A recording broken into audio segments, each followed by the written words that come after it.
സംസ്ഥാനത്തെ സ്കൂൾ സമയമാറ്റവുമായി ബന്ധപ്പെട്ട് സമസ്ത കേരള ജമിയത്തുൽ ഉലമ പ്രക്ഷോഭത്തിലേക്ക് പോവുകയാണ്. കഴിഞ്ഞ ദിവസം വിദ്യാഭ്യാസ മന്ത്രിയും പറയുകയുണ്ടായി ഞങ്ങൾ ഭീഷണിക്ക് വഴങ്ങില്ല എന്നുള്ളത്. അപ്പോൾ ഈ ഒരു സമരം എങ്ങനെയാണ് സാർ കാണുന്നത്? യഥാർത്ഥത്തിൽ ഇത് സമസ്തയെ പോലൊരു സംഘടന കേരളത്തിൻ്റെ ചരിത്രത്തിൽ ആദ്യമായിട്ടാണ് ഒരു പ്രത്യക്ഷ സമരത്തിലേക്ക് പോകുന്നത്. ഇത് യഥാർത്ഥത്തിൽ തീക്കൊള്ളി കൊണ്ട് തലചൊറിയുകയാണ്.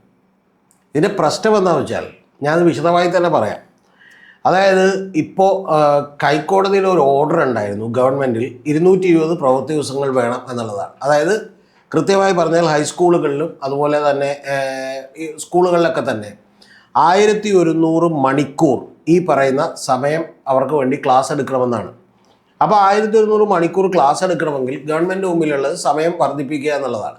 അപ്പോൾ സമയം ഗവൺമെൻറ് എങ്ങനെയാണ് വർദ്ധിപ്പിച്ചത്? 10 മണി മുതൽ 4 മണി വരെയായിരുന്ന ക്ലാസ് ടൈമിങ് 9:45 മുതൽ 4:15 വരെയാക്കി. മനസ്സിലായല്ലോ? 9:45 മുതൽ 4:15 വരെ. അതായത് മോർണിംഗ് ഒരു 15 മിനിറ്റ് അങ്ങോട്ടും താഴേക്ക് ഒരു 15 മിനിറ്റ് കൂടുതലും എന്ത് ചെയ്തു? വൈകുന്നേരങ്ങളിലും ആക്കി. ഇതിൽ ഷിബിലി എന്താണ് ഇത്ര വലിയ പ്രശ്നമുള്ളത്? മനസ്സിലായോ? ഇത് ഒരു പ്രശ്നമില്ലാത്തൊരു കാര്യമാണ് ഒന്ന്. പിന്നെ ഇതിൽ സമസ്തയുടെ കൺസേൺ എന്താണെന്ന് കൂടി പറഞ്ഞിട്ട് ഞാൻ എൻ്റെ അഭിപ്രായത്തിലേക്ക് വരാം. സമസ്തയുടെ കൺസേൺ എന്താണ്? സമസ്ത ഏതാണ്ട് 11,000-ലധികം വരുന്ന മദ്രസകൾ നടത്തുന്നുണ്ട്. ആ 11,000-ഓളം വരുന്ന മദ്രസകളിൽ 12 ലക്ഷത്തോളം കുട്ടികൾ പഠിക്കുന്നുണ്ട്. ശരിയാണ്.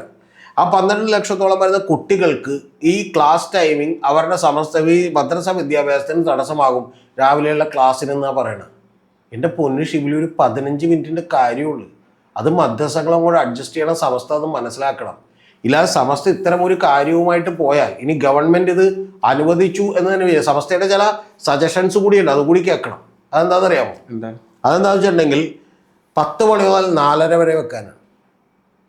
10 മണി മുതൽ 4:30 വരെ വെക്കാൻ.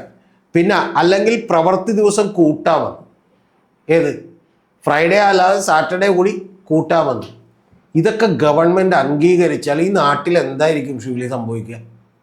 ഇപ്പം തന്നെ മതപരമായി വർഗീയമായി വിഭജിക്കപ്പെട്ടിട്ടുള്ള ഒരു ഇസ്ലാമോഫോബിയ വളർത്തുന്നതിൽ വലിയ പ്രധാനപ്പെട്ട പങ്ക് വഹിക്കുന്ന ആളുകളൊക്കെ ഇപ്പം തന്നെ ഇവിടെ ഉണ്ട്, ഇല്ലേ? സംഘപരിവാറും മറ്റുള്ള ആളുകളൊക്കെ തന്നെ ഇവിടെ ഉണ്ട്. കാസടക്കമുള്ള നിരവധി ആളുകളുണ്ട്. അപ്പോൾ അവരെല്ലാം കൂടി ഇതിനെങ്ങനെയായിരിക്കും ഇനി കേരളത്തിൽ പ്രചരിപ്പിക്കാൻ പോകുക? ഇത് സമ്മതിച്ചു എന്ന് എന്തായിരിക്കും പ്രചരിപ്പിക്കാൻ പോവുക? ഇത് യഥാർത്ഥത്തിൽ മുസ്ലിം ലീഗ് മനസ്സിലാക്കുന്നുണ്ട്. മുസ്ലിം ലീഗ് പറഞ്ഞേക്കണത് ഞങ്ങൾ സമരത്തിനില്ല, അവരുടെ സമരം നടത്തിക്കോട്ടെ, അത് ന്യായമാണെന്നൊക്കെ പറഞ്ഞ് ഞങ്ങൾ ഒഴിയാണ് ചെയ്തേക്കുന്നത്. യഥാർത്ഥത്തിൽ മുസ്ലിം ലീഗിനോട് വിരോധമുണ്ട് സമസ്തക്ക്. കാരണം നിങ്ങൾ ഞങ്ങളുടെ ഒപ്പം എന്ത് ചെയ്യുന്നില്ല, സമരത്തിന് വരുന്നില്ല എന്നാണ് പറയണത്. അപ്പം അതുകൊണ്ട് അത്തരത്തിലുള്ളൊരു കാര്യം നിങ്ങൾ ഈ പറയുന്ന ഒരു പണി ചെയ്യുമ്പോഴുള്ള പ്രശ്നം എന്താണെന്ന് അറിയാം. ഇത് സ്കൂൾ സമയം മാറുകയോ മാറാതിരിക്കുകയോ അതൊക്കെ രണ്ടാമത്തെ കാര്യമാണ്. ഗവൺമെൻറ് ഇത് വഴങ്ങി കൊടുക്കാൻ സാധ്യതയില്ല. കാരണം ഗവൺമെൻറ് പറയുന്നത് സമസ്തകൾ അങ്ങോട്ട് മദ്രസകളുടെ സമയം മാറ്റിയാൽ മതി എന്നുള്ളതാണ്. മനസ്സിലായി? ഒന്നാമത്തെ കാര്യം ഞാൻ കൃത്യമായിട്ട് പറയട്ടെ, എനിക്ക് ഒരു തരത്തിലുള്ള മതവിദ്യാഭ്യാസവും 18 വയസ്സിന് മുമ്പ് കൊടുക്കുന്നതിനോട് എനിക്ക് താല്പര്യമില്ല. യഥാർത്ഥത്തിൽ മതങ്ങൾ തിരഞ്ഞെടുക്കാനുള്ള ചോയ്സ് പോലും 18 വയസ്സിന് ശേഷം ഓരോരുത്തർക്ക് കൊടുക്കണമെന്നുള്ളതാണ് എൻ്റെ നിലപാട്. അതവിടെ നിൽക്കട്ടെ. രണ്ടാമത്തെ കാര്യം എന്താ? ഇത് അനുവദിക്കാതിരുന്നാൽ, ഇത് ശരിക്കും പറഞ്ഞാൽ സമസ്തക്ക് കീഴ്പ്പെട്ട് കഴിഞ്ഞാൽ ഇവിടെ ഉണ്ടാകാൻ പോകുന്ന വലിയ തോതിലുള്ള വർഗീയ വിഭജനമാണ്. അത് സമസ്ത മനസ്സിലാക്കണ്ടേ? അത് മുസ്ലിം ലീഗ് മനസ്സിലാക്കണ്ടേ? ഇപ്പൊ കാന്തപുരം അബൂബക്കർ മുസ്ലിയാർ അവരുടെ സമസ്തക്ക് അവർക്ക് പ്രശ്നമുണ്ട്. പക്ഷെ അവർ പറയുന്നത് ഞങ്ങൾക്ക് അതുമായി ബന്ധപ്പെട്ട് ഞങ്ങളൊരു സമരത്തിനും വരില്ല എന്നാണ്. 95 ലക്ഷം പേര് മുസ്ലിം മതവിഭാഗത്തിലെ ആളുകൾ അപ്പുറത്തേക്കുന്നു. അതിലെ വളരെ ചുരുങ്ങിയ ആളുകളെ ഇതിനകത്തുള്ളൂ. ഷിബിലി തന്നെ മനസ്സിലാക്കേണ്ടത് 12 ലക്ഷം കുട്ടികൾ മദ്രസയിൽ പഠിക്കുന്നുണ്ടെന്നാണ് പറയുന്ന അവകാശവാദമായിരിക്കട്ടെ. അപ്പോൾ 55 ലക്ഷം കുട്ടികൾ ഇപ്പുറത്ത് പഠിക്കുന്നില്ലേ? ഈ 12 ലക്ഷം കുട്ടികളുടെ കാര്യത്തിന് വേണ്ടിയിട്ട് ബാക്കിയുള്ള 40-45 ലക്ഷം കുട്ടികളും എന്ത് ചെയ്യണോ? അവരുടെ സമയം എന്ത് ചെയ്യണോ? അനുവദിക്കണോ? യഥാർത്ഥത്തിൽ സ്കൂൾ സമയം 8 മണി മുതൽ 1 മണി വരെ ആക്കണമെന്നുള്ളതാണ് എൻ്റെ വ്യക്തിപരമായ അഭിപ്രായം. കാരണം അങ്ങനെ ആക്കിയാൽ സമയം പിന്നെ കുട്ടികൾക്ക് ഫ്രീ ആയിട്ട് കിട്ടും. ഒന്ന്. രണ്ടാമത്തത് ഈ പറയുന്ന വണ്ടികൾ ഓടാനും സ്കൂളിലേക്ക് കിടക്കാനും റോഡുകളിലെ തിരക്കും ഒക്കെ കുറയുന്ന വളരെ വിപ്ലവകരമായ മാറ്റമാണ്. അപ്പോൾ അതുകൊണ്ട് ഇത് വലിയ തോതിലുള്ള പ്രശ്നമാണ് ഇത് ഉണ്ടാക്കാൻ പോകുന്നത്. സമസ്തയ്ക്ക് ഈ പണിക്ക് ഇറങ്ങരുത് എന്നുള്ളതാണ് അവരോട് എനിക്ക് പറയാനുള്ളത്. കാരണം ഇതൊരു പണ്ഡിത സഭയാണ്, മുഷാവറ അംഗങ്ങളൊക്കെയാണ് തീരുമാനം എടുക്കുന്നതെന്ന് പറയുന്നു. ഈ നാസർ ഫൈസി കൂടത്തായി, പുള്ളിയുടെ സത്യം പറഞ്ഞാൽ ജോളി കൂടത്തായതിനേക്കാൾ വലിയ വിഷമാണ് പുള്ളി. കാരണം പുള്ളി പറഞ്ഞിട്ടുള്ള നിരവധി കമന്റുകൾ ഞാൻ പല വീഡിയോയിലും ആവർത്തിച്ചുള്ളതുകൊണ്ട് പറയുന്നില്ല. മറഡോണയെ ആരാധിക്കരുത്, മെസ്സിയെ ആരാധിക്കരുത്, ക്രിസ്ത്യാനോ റൊണാൾഡോയെ ആരാധിക്കരുത് എന്നൊക്കെ പറയുന്ന കാര്യമുണ്ട്. ഇപ്പോൾ കഴിഞ്ഞ ദിവസം ഈ പറയുന്ന സൂംബ നൃത്തവുമായി ബന്ധപ്പെട്ട് ഇതുപോലെ ഈ വിഷയത്തിലേക്ക് എന്ത് ചെയ്തു? ഇത് ആരെ വളർത്താൻ പോണത് ഷിബിലി? ഇവിടെ ഇപ്പൊ NEP നാഷണൽ എഡ്യൂക്കേഷൻ പ്രോഗ്രാം പോലെയുള്ള പദ്ധതികളുമായി അതിൽ ഈ പറയുന്ന പോലെ സംഘപരിവാറിന്റെ ഹിസ്റ്ററികളും അജണ്ടകളും ഒക്കെ നടപ്പിലാക്കുന്നു എന്ന് വിചാരിച്ചാൽ യഥാർത്ഥത്തിൽ അവർ ജയിക്കാൻ പോവാണ്. കാരണം എന്താ, അവരുടെ കൂട്ടത്തിൽ പിന്നെ ആള് കൂടും. അതുകൊണ്ടാണ് ഞാൻ പറഞ്ഞത്, ഇത് തീക്കൊള്ളി കൊണ്ട് തലയുറിയുക മാത്രമല്ല, ശരിക്കും പറഞ്ഞിട്ടുണ്ടെങ്കിൽ മറ്റേ തിളച്ച വെള്ളത്തിൽ കൊണ്ട് തലമുക്കാൻ പോകുന്ന പണിയാണ് സമസ്ത കാണിക്കുന്നത്, ഒരു സംശയമില്ല. പിന്നെ അവർക്കും ഇതുകൊണ്ട് ഗുണമുണ്ട്. കാരണം അവരുടെ ഒപ്പം ഇപ്പൊ ആകെ യഥാർത്ഥത്തിൽ ഇപ്പൊ സംഘടനകളിലൊന്നും അംഗമല്ലാത്ത മുസ്ലിംസ് ആണ് ഈ കേരളത്തിൽ മഹാഭൂരിപക്ഷവും ഉള്ളത്. മുസ്ലിം ലീഗിൽ വോട്ട് ചെയ്യുന്നവർ പോലും യഥാർത്ഥത്തിൽ കൂടി വന്നിട്ടുണ്ടെങ്കിൽ ഒരു 12-15 ലക്ഷത്തിൽ താഴെ മനസ്സിലായോ ഉണ്ടാവുള്ളൂ. അപ്പൊ അത്ര അംഗങ്ങളൊന്നും മുസ്ലിം ലീഗിന് പോലും ഇല്ല. ഞാൻ പറഞ്ഞത് വോട്ട് ചെയ്യുന്നവരുടെ കാര്യമാണ്. ബാക്കിയുള്ള മനുഷ്യരെല്ലാവരും തന്നെ അവര് മുസ്ലിം സമുദായത്തിൽ ജനിച്ചു പോയി എന്നുള്ളത് മാത്രമേ ഉള്ളൂ. അല്ലാതെ അവരെല്ലാം വളരെ മര്യാദക്ക് ജീവിക്കുന്ന ആളുകളാണ്. അവർക്കുള്ള ഉള്ളിൽ ഇത്തരത്തിൽ വിവാഹിതയില്ലാത്ത ആളുകളാണ്. പിന്നെ ചെറിയ ഫ്രിഞ്ച് എലമെന്റ്സ്, കൈ വെട്ടും കാല് വെട്ടും മറ്റേ തേങ്ങ വെട്ടും എന്നൊക്കെ പറയുന്ന കുറച്ച് ആളുകളൊക്കെ എന്തുണ്ട്, ജോസഫായിട്ട് കൈ വെട്ടിയതും മറ്റേ അരിയും മലരും കുന്തിരിക്കവും കരുതി വെച്ചോടാന്നൊക്കെ പറയുന്ന കുറേ ടീംസൊക്കെ ഇവിടെ ഉണ്ട്. അതില്ലെന്ന് പറയുന്നില്ല, അതൊക്കെ ഉണ്ട്. പക്ഷെ അതൊക്കെ കുറവാണ്. പക്ഷെ ഈ സമുദായത്തെ തന്നെ വലിയ തോതിൽ അപകടത്തിലാക്കാവുന്ന ഒരു കാര്യമാണ് ഇത് എന്ത് ചെയ്യാൻ പോകുന്നത്. അപ്പം അതുകൊണ്ട് ഇത് ഇവിടെ MES അടക്കം മറ്റ് ക്രിസ്ത്യൻ മാനേജ്മെൻറ്റുകളടക്കം നിരവധി ആളുകൾ ഇവിടെ സ്കൂളുകൾ നടത്തുന്നുണ്ട്. അപ്പം അതുകൊണ്ട് ഇത് അതാണ് ഞാൻ പറഞ്ഞത്, ഇത് ശരിക്കും പറഞ്ഞിട്ടുണ്ടെങ്കിൽ തീക്കൊള്ളി കൊണ്ട് തലചൊറിയുന്ന പണിയാണ് ഈ കാണിച്ചുകൊണ്ട് ഇരിക്കുന്നത്. ഒരു സംശയവും അക്കാര്യത്തിലില്ല. ഇതുമായി ബന്ധപ്പെട്ട് മറ്റു മുസ്ലിം സംഘടന മുജാഹിദ്, ജമാഅത്ത് ഇസ്ലാമികളോടൊക്കെ നിലപാടെന്താണ്? അവർക്കൊന്നും അവരുടെ നിലപാടൊന്നും ഇപ്പോൾ പ്രകടമായി പറഞ്ഞിട്ടില്ല. മറ്റേ വിസ്ഡം ഗ്രൂപ്പുകാരൊന്നും പറഞ്ഞിട്ടില്ല. വിസ്ഡം ഗ്രൂപ്പുകാർ മിക്കവാറും ഇതിന് ഉറപ്പായിട്ടും എതിരായിരിക്കുമല്ലോ. കാരണം അവർ സൂമ്പക്ക് തന്നെ എതിരായിരുന്നു. അപ്പോൾ അതുകൊണ്ട് TK അഷ്റഫൊക്കെ ഇപ്പോൾ പണിയില്ലാതെ വീട്ടിലിരിക്കുകയാണ്. അപ്പോൾ അതുകൊണ്ട് ഇതിന് അനുകൂലിക്കുമായിരിക്കും, ഈ സമസ്തയെ അനുകൂലിക്കുമായിരിക്കും.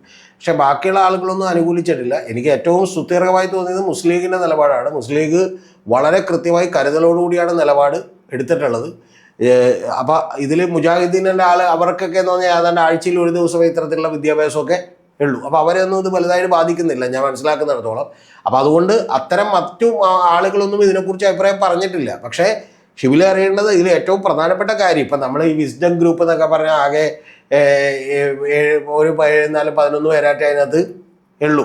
അതുപോലെ ഈ പറയുന്ന PFIക്കാരും അതുപോലെ തന്നെ മറ്റേ ജമാഅത്ത് ഇസ്ലാമി എന്നൊക്കെ പറഞ്ഞ ഒരു ഫ്രിഞ്ച് ഗ്രൂപ്പാണ്, ചെറിയ ഗ്രൂപ്പുകളെ അതിനകത്തുള്ളൂ. അപ്പോൾ അതുകൊണ്ട് അതൊന്നും പ്രശ്നമാകില്ല. പക്ഷെ സമസ്ത അങ്ങനെയല്ല. സമസ്തക്ക് വലിയ തോതിൽ മുസ്ലിം സമുദായത്തിനകത്ത് തന്നെ സ്വാധീനം ഉള്ള ആളുകളാണ്. അപ്പം അതുകൊണ്ട് അവരുടെ അഭിപ്രായം ഏറ്റവും ഡേഞ്ചറസ് ആയിട്ടുള്ളൊരു കാര്യമാണ്. അതാണ് അതിൻ്റെ പ്രശ്നം. സാർ, ഇതുമായി ബന്ധപ്പെട്ട് മറ്റു രാഷ്ട്രീയ പാർട്ടികളൊക്കെ നിലപാടെന്താണ്? രാഷ്ട്രീയ പാർട്ടികൾ ഇപ്പം നിലപാടൊന്നും പ്രഖ്യാപിച്ചിട്ടില്ല. ഇപ്പം കോൺഗ്രസ്, ഞാൻ മനസ്സിലാക്കുന്നിടത്തോളം കോൺഗ്രസ് മുസ്ലിം ലീഗിനോട് സമസ്തയോട് സംസാരിക്കണമെന്ന് പറഞ്ഞേക്കാണ്. കാരണം ഇതിൽ ഏറ്റവും കൂടുതൽ ഡാമേജ് ഉണ്ടാക്കാൻ പോകുന്നത് കോൺഗ്രസിന് കൂടിയാണ്. കാരണം കോൺഗ്രസ് ഒന്നിപ്പോൾ ജമാഅത്ത് ഇസ്ലാമിയും അതുപോലെ തന്നെ ഈ പറയുന്ന മറ്റേ TK അഷ്റഫ് എന്ന് പറയുന്ന ആളെയൊക്കെ അനുകൂലിക്കുന്ന കോൺഗ്രസിൻ്റെ നിലപാടുകളിൽ തന്നെ വലിയ തോതിൽ വിമർശനം ഉണ്ട്. ഇപ്പം കുറേ വോട്ടുകൾ നായർ അല്ലെങ്കിൽ ഈഴവ വോട്ടുകളിൽ നിന്ന് കുറേ വോട്ടുകളൊക്കെ തന്നെ BJPയിലേക്ക് പോയിട്ടുണ്ടെങ്കിൽ പോലും ഷിബിലി അറിയേണ്ടത് അതിൽ നിന്നൊരു മേജർ വോട്ടുകൾ കിട്ടുന്ന ഒരു പാർട്ടിയാണ് ഇപ്പോഴും കോൺഗ്രസ് എന്ന് പറയുന്നത്. ഭൂരിപക്ഷം അവർക്കല്ലെന്നേ ഉള്ളൂ. ഈഴവ വോട്ടുകളുടെ മഹാഭൂരിപക്ഷം കിട്ടുന്നത് CPM-നൊക്കെ തന്നെയാണ്. പക്ഷേ എങ്കിലും അതിൽ നിന്നുള്ള നിരവധി വോട്ടുകൾ കിട്ടിക്കൊണ്ടാണല്ലോ ഷിബിലി ഇപ്പം ഈ കേരളത്തിൻ്റെ തെക്കൻ കേരളത്തിലൊക്കെ തന്നെ വലിയ തോതിൽ ജില്ലകളിലൊക്കെ തന്നെ ഇവർ ജയിച്ചു പോകുന്നത് അതുകൊണ്ടല്ലേ. അതുപോലെ ക്രിസ്ത്യൻ മതവിഭാഗത്തിനൊക്കെ നിരവധി വോട്ടുകൾ കിട്ടുന്നതുകൊണ്ടല്ലേ ഇപ്പം IB-യിടനൊക്കെ 2.5 ലക്ഷം വോട്ടിനൊക്കെ കേരളത്തിൽ നിന്ന് എറണാകുളം ജില്ലയിൽ നിന്ന് ജയിക്കുന്നത്. എറണാകുളം, തൃശ്ശൂർ, അതുപോലെ തന്നെ പത്തനംതിട്ട വരെ കോട്ടയം ജില്ലകളിലൊക്കെ ജയിക്കുന്നത് അതാണ്. അപ്പോൾ യഥാർത്ഥത്തിൽ കോൺഗ്രസിനും അതുപോലെ തന്നെ ഈ പറയുന്ന കേരള കോൺഗ്രസ് ഗ്രൂപ്പുകൾക്കൊക്കെ തന്നെ പി ജോസഫിൻ്റെ ഗ്രൂപ്പിലൊക്കെ തന്നെ വലിയ തോതിൽ തലവേദന ഉണ്ടാക്കും. അതുകൊണ്ട് ഇത് സമരത്തിലേക്ക് പോകാതെ പിടിച്ചു നിർത്തേണ്ടത് കോൺഗ്രസിന് കൂടി ആവശ്യമാണെന്നാണ് ഞാൻ വിചാരിക്കുന്നത്. അതുകൊണ്ട് കോൺഗ്രസ് മുസ്ലിം ലീഗിനോട് ഇതിനകത്ത് സംസാരിക്കാൻ വന്നിട്ടുണ്ട്. പക്ഷേ മുസ്ലിം ലീഗ് ഞങ്ങൾ സംസാരിക്കില്ല എന്നാണ് പറഞ്ഞേക്കുന്നത്. അല്ലെങ്കിൽ അവർ ഓൾറെഡി സംസാരിച്ച് നോക്കിയിട്ടുണ്ടാകും എന്നാണ് ഞാൻ വിചാരിക്കുന്നത്. കാരണം അങ്ങനെ ഇവരോട് സംസാരിക്കാതെ ഒരു പ്രത്യക്ഷ സമരത്തിലേക്കൊന്നും പോകില്ല. പക്ഷെ കുറേ നാളുകളായിട്ട് ഷിബിലിക്കൊക്കെ അറിയാമല്ലോ, ഈ സമസ്തക്കകത്തുള്ള ഒരു വിഭാഗം മുസ്ലിം ലീഗിനെതിരാണ്. അപ്പോൾ അതിൽ പ്രധാനിയാണ് ഈ നാസർ ഫൈസി കൊടുത്തയക്ക്. അദ്ദേഹം എന്ന് പറഞ്ഞേക്കുന്നത് ഇത് പിണറായിയും ഒരു ഫാസിസ്റ്റ് ഭരണത്തിലേക്ക് പോവുകയാണെന്നാണ്. ഓക്കെ, ഇതിനൊക്കെ വലിയ പ്രത്യേകതകൾ കൂടിയുണ്ട്. അതൊക്കെ ഞാനിപ്പോൾ അടുത്തൊരു വീഡിയോയിൽ പറയാം. അതിൻ്റെ നെറേറ്റീവ് എന്താണെന്ന് വെച്ചിട്ടുണ്ടെങ്കിൽ ഇപ്പോൾ ജമാഅത്തെ ഇസ്ലാമിയും അതുപോലെ മീഡിയ വണ്ണും മാധ്യമവും പത്രവും ഒക്കെ പറഞ്ഞുകൊണ്ടിരിക്കുന്ന അതേ നെറേറ്റീവിലേക്കാണ് ഈ നാസർ ഫൈസി കൂടത്തായും ഒക്കെ പോയിക്കൊണ്ടിരിക്കുന്നത്. മനസ്സിലായോ? അപ്പം അത്തരം കാര്യങ്ങളൊക്കെ തന്നെ കേരളത്തെ മനസ്സുകളെ വർഗീയമായ വിഭജനത്തിലേക്ക് നയിക്കും എന്നുള്ളതാണ് എൻ്റെ ഭയം.